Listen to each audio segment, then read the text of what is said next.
The perfect marriage that wasn't. From the outside, my life looked like the picture of stability. A neat suburban house in Portland, Oregon.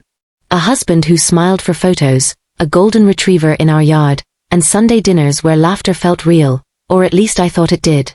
My name is Emily Carter, and for years, I believed I had everything a woman could want. The truth began unraveling quietly, like a thread pulling loose on a favorite dress.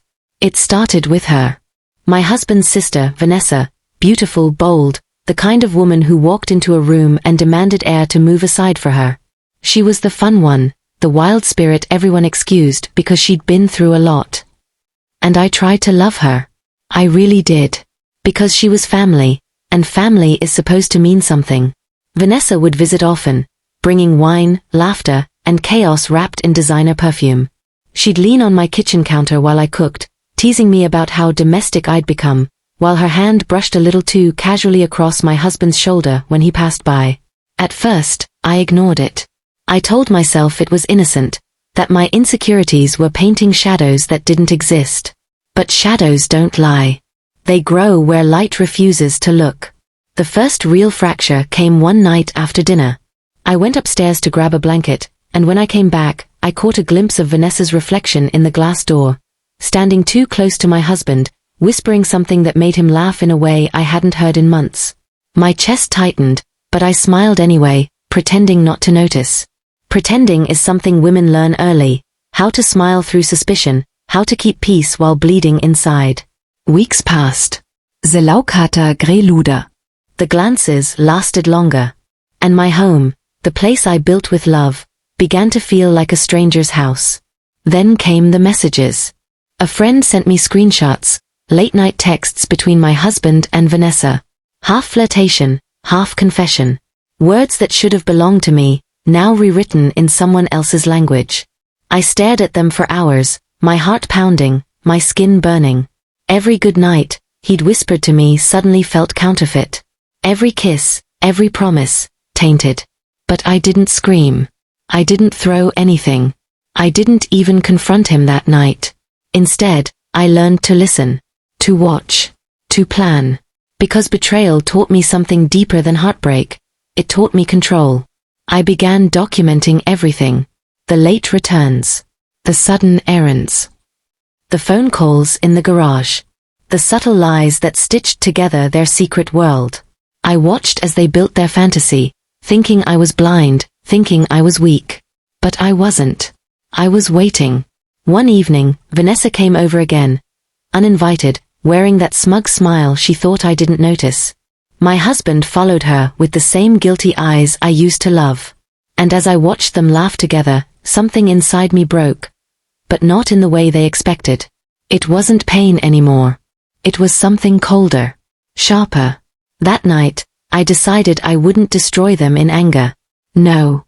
I would let them destroy themselves. And I would be right there to watch. When the plan began forming in my mind, it didn't come with rage or noise. It came with calm. With precision. The kind of silence only a betrayed woman can master. I would give Vanessa everything she wanted, and then I'd take from her everything she valued. Because sometimes revenge isn't about screaming louder. It's about letting the silence echo longer. And when it was over, she would understand what it felt like to lose something she thought she had stolen. The calm before her fall. Revenge, I learned, doesn't start with rage. It starts with stillness, the kind that hides a storm underneath. For weeks, I carried that stillness like a secret weapon. I smiled when Vanessa called. I laughed when my husband, Mark, mentioned her name. I played the part of the oblivious wife while quietly setting the stage for what was coming. Vanessa thought she was clever, that her charm could twist truth into her favor. She'd always been the type to mistake manipulation for power. She believed she could win Mark's affection and make me disappear quietly. But I wasn't planning to disappear. I was planning to haunt every corner of her peace. I began with distance, emotional distance that Mark didn't notice right away. I stopped chasing him for answers. Stopped asking where he'd been. I let him live his lie, free and unbothered. That's the thing about guilt. It rots faster when it isn't confronted. Every night he'd come home looking a little more uneasy, unsure why my silence frightened him more than my anger ever did. While he sank into guilt, I turned my focus toward Vanessa. She was newly engaged then, to a man named Derek, a finance consultant from Seattle, the kind who saw love like an investment. She'd brag about him during family gatherings, flashing her ring while secretly texting Mark under the table. It was pathetic, really, watching her try to live two lives, thinking no one could see through her glass heart. But I saw everything. I began recording small things, screenshots, call logs, photos of them together when they thought they were unseen. I collected every lie like a pearl on a string, building a truth too heavy to ignore. But revenge, to me, wasn't about exposure.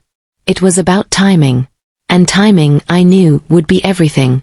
So I waited, through the holidays, through fake smiles and forced toasts, through the nights Mark whispered "I love you" while smelling faintly of her perfume. I waited because I wanted the collapse to be public. I wanted it to echo. It started with a family dinner. Vanessa and Derek had come over for the weekend, a double date, she'd called it. I cooked, smiled, played the perfect host while she pretended she wasn't trembling every time Mark's eyes met hers across the table. And then, halfway through dessert, I excused myself. "I'll be right back," I said softly, disappearing into the living room. When I returned, I carried my phone, and with a single tap, the Bluetooth speaker in the dining room came alive. The sound of Vanessa's voice filled the room. Whispering, laughing, begging. Every message she'd ever sent Mark, every secret they'd shared, played like a confession to the people who mattered most. The table froze. Derek's fork clattered. Mark went pale. And Vanessa? She stopped breathing for a second. The silence afterward was almost holy. I stood there, my hands steady, my voice calm. "You know," I said, "I used to wonder if I was crazy for thinking something was going on. Turns out, I was just paying attention." No one spoke. Not Mark. Not Vanessa. Not even Derek, who sat there watching the woman he thought he loved crumble into shame. I didn't cry. I didn't yell.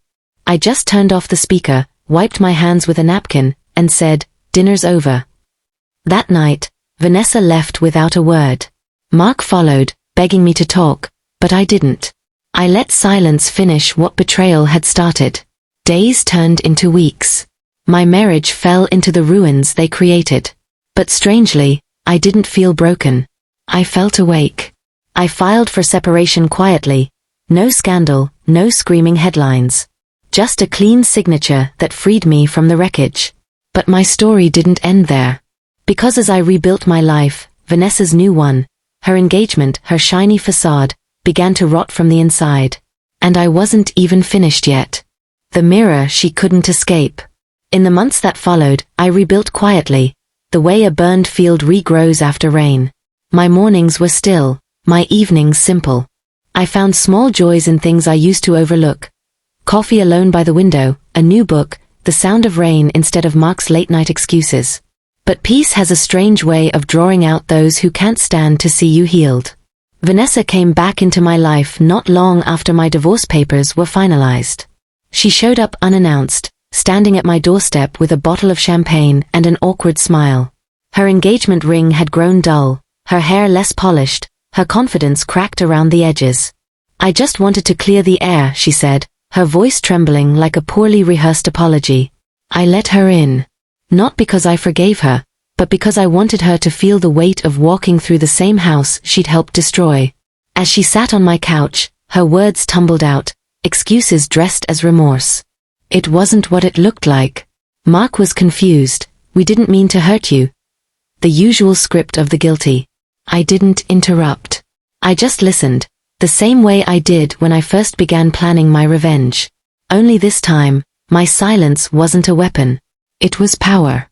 When she finished, she looked at me, waiting for grace. Waiting for me to say something that would make her feel lighter.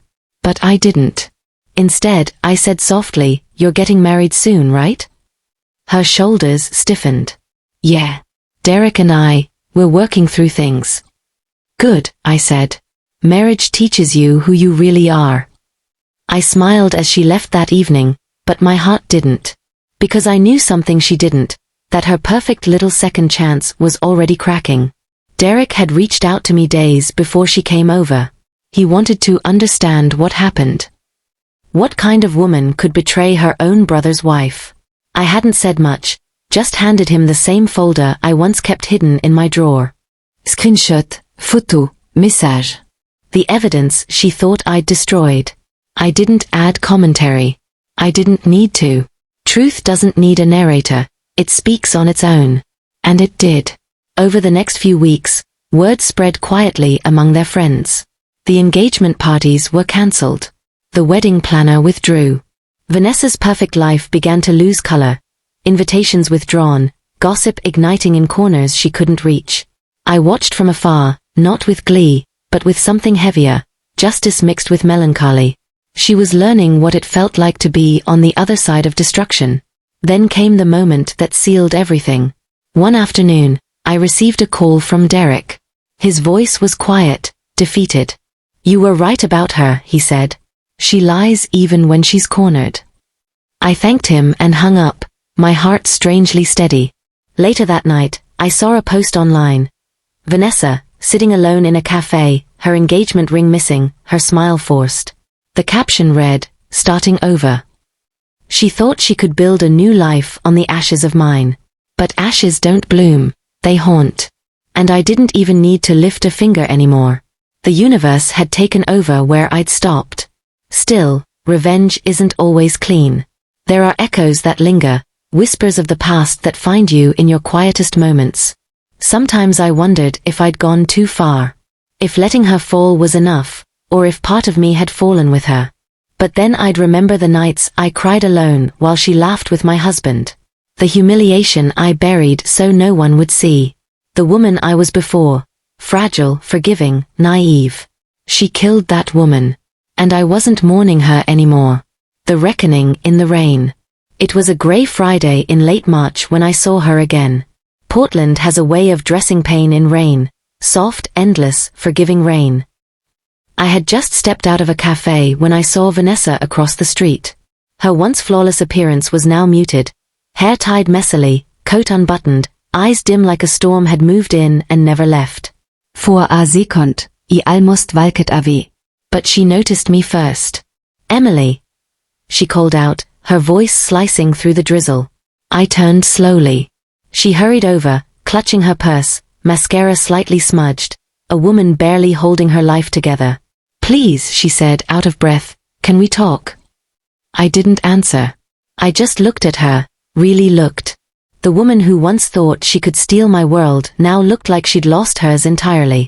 We found a corner table inside the cafe. The air smelled of coffee and wet pavement. She wrapped her hands around her cup, trying to find warmth she didn't deserve. "I know you hate me," she started, her voice small. "I know I deserve it. But, everything's gone, Emily. Derek left. My friends don't speak to me. Mom barely looks at me anymore. I don't even know who I am. I let her speak." Every word felt like an echo of something I'd once said in my own heartbreak. Finally, I said, "You know what's funny? You always thought I was weak. That I'd never see what was right in front of me.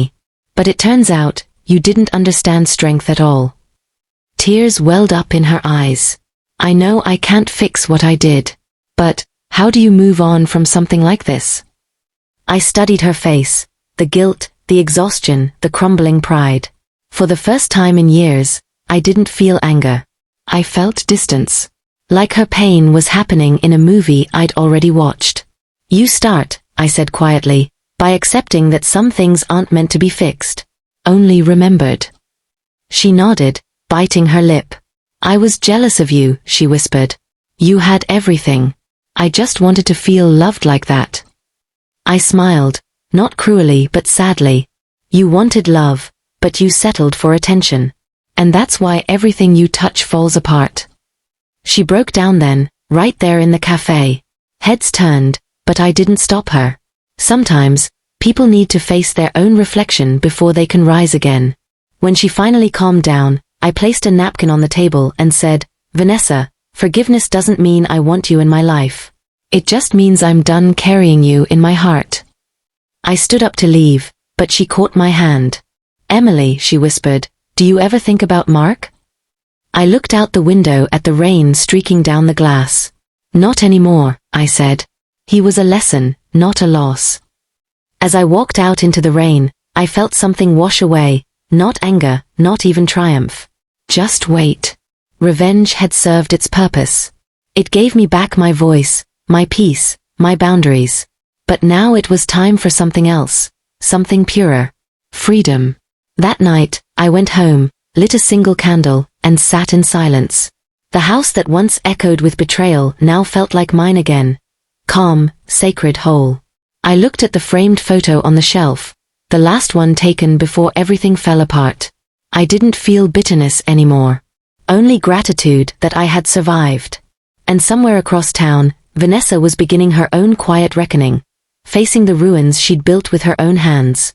I didn't need to watch anymore. I'd already won. But fate, it wasn't quite done with us yet. Because sometimes, peace is just the calm before one final storm. When the dust finally settled. Months slipped by, gentle and unremarkable. My world had grown quiet. No arguments, no betrayals, no ghosts lurking behind polite smiles. Just quiet mornings, a small apartment filled with sunlight, and the feeling of peace I once thought I'd never touch again. I had moved downtown, near the river. I painted the walls white, kept fresh flowers on the kitchen counter, and learned to love my own company. It was strange, after years of chaos, how silence could feel like music. But peace doesn't erase memory, it just softens its edges. One evening, while walking home from work, I stopped at a streetlight and saw her again. Vanessa. Alone, standing outside a small bookstore, looking at a help-wanted sign in the window.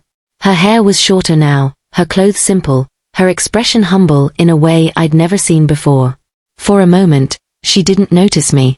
And I didn't say anything.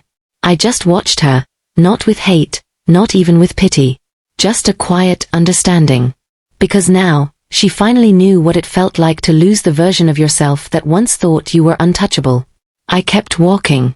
And that was the moment I realized, revenge wasn't about breaking someone. It was about reclaiming what they stole. Your voice, your strength, your power to walk away. I had already taken all of that back. The next morning, I woke early, brewed coffee, and watched the sunrise from my balcony. The city lights faded into gold, and for the first time in years, I didn't feel the need to look back. I thought about the woman I used to be, desperate for approval, afraid of loss, willing to shrink to keep peace. She was gone now. In her place stood someone quieter, but stronger. Someone who didn't need to prove anything to anyone. Later that day, I got a message from Mark. A simple text. I'm sorry. For everything. I stared at it for a long time. Then I typed 3 words and pressed send. It's all right. Not because it was, but because I didn't need his apology to move forward. His guilt wasn't my responsibility anymore. And as I set my phone down, I felt it, the final release. I wasn't defined by what they did to me. I was defined by how I rose after it. Weeks later, I heard from a mutual friend that Vanessa had started volunteering at a shelter, helping women rebuild their lives after betrayal. That small detail stayed with me. Maybe she'd finally learned what love was supposed to look like.